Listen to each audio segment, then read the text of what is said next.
What is your favorite fruit? Welcome to Pathways of Hope Daily Gospel Reflection.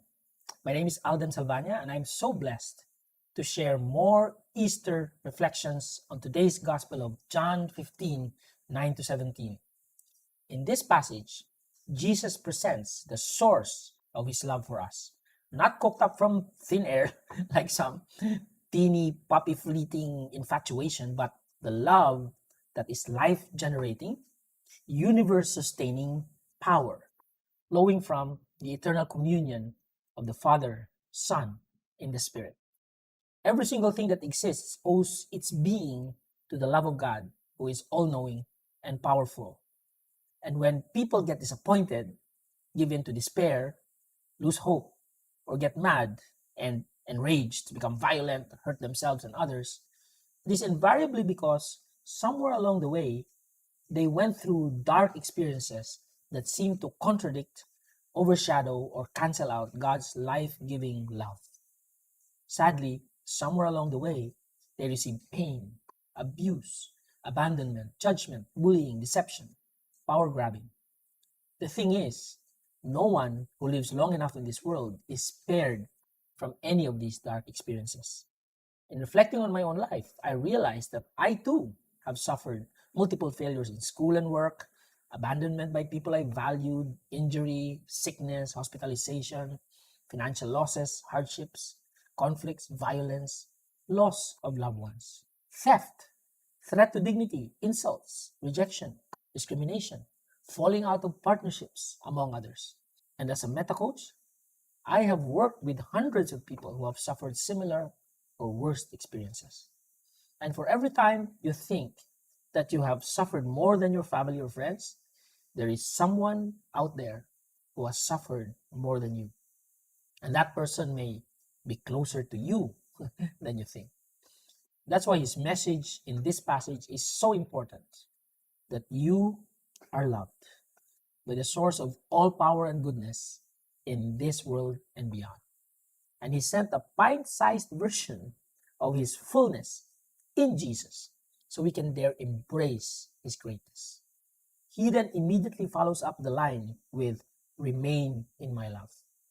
In Filipino, there are some powerful translations of this word remain, manatili, which connotes a sense of constant companionship, steadfastness, which also brings us back to the picture of staying calm and peaceful in his love and protection through life's storms.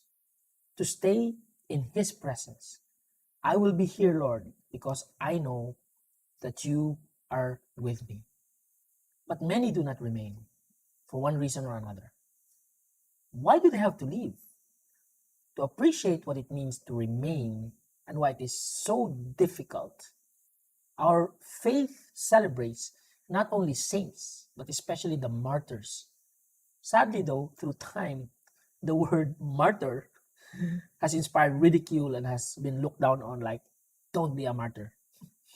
Carrying other people's burdens, or the worst experience during Valentine's, to be a martyr when your loved one dumps you for another girl, or when you have no date and you just suffer in silence.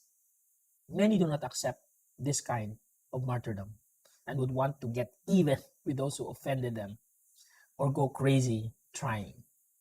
But the strength of a true martyr, like our very own Saint Lorenzo Ruiz, is that despite being subjected to the most painful torture and execution to force him to renounce his faith, he endured the horrifying abuse prayerfully and remained in the Lord until they took his life. And as a result of that, he gained the honor of heaven and the endearment of our faith. People think that in order to remain committed, whether to the Lord or to our loved ones, requires money, believing that more wealth will make it easier to remain with one another. Well, at least two couples disagree, namely the richest now ex-couples in the world. It will not be an exaggeration to say that not all the money in the world will keep them together. Not even a shared mission or cause that is well-funded will let you remain in a relationship, as Bill and Melinda realized even with the 36 billion foundation they co-created. And in case you still harbor more illusions, the capacity to remain in a relationship also has nothing to do with being healthy, strong, talented, or good looking. So if it's not health, wealth, talent, brain, or good looks, then what will it take to remain in God's love?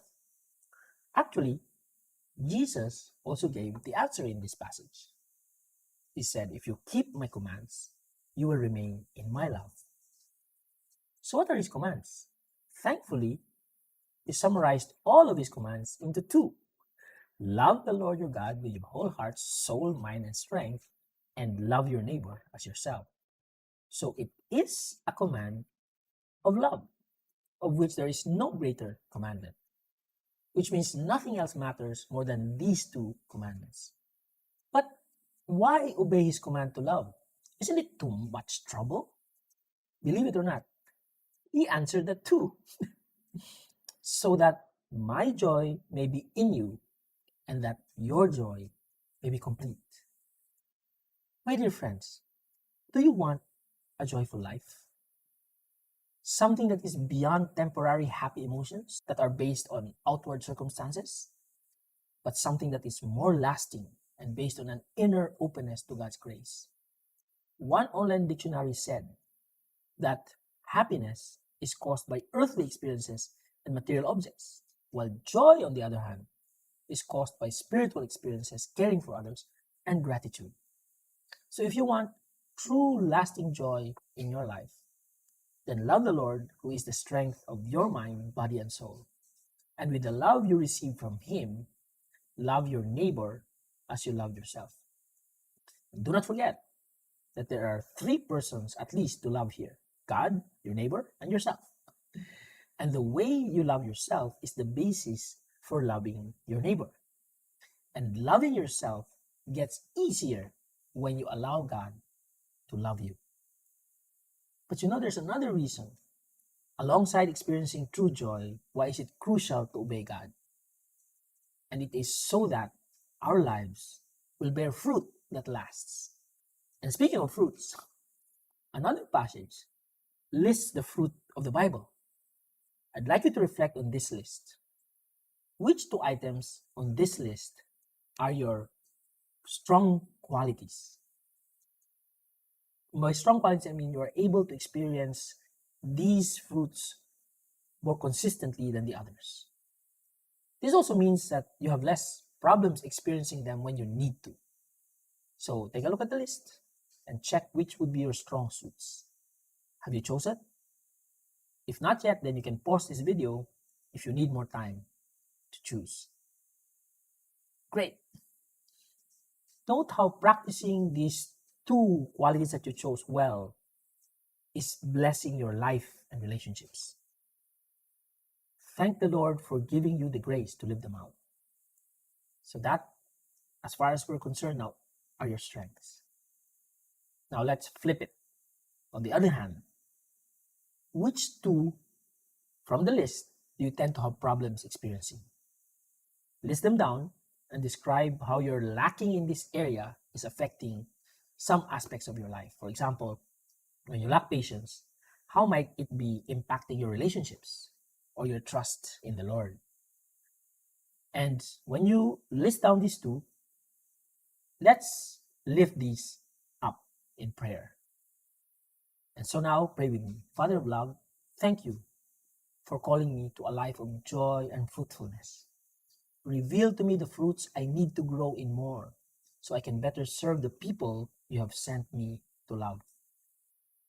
Humble me and teach me your ways so I can be a better disciple after the heart of your Son. This we ask through our Lord Jesus Christ. So, brothers and sisters, if you have been blessed by this reflection, please share it with others. And may you have a truly fruitful life filled with joy in His name. God bless you all and happy Easter still. Bye-bye.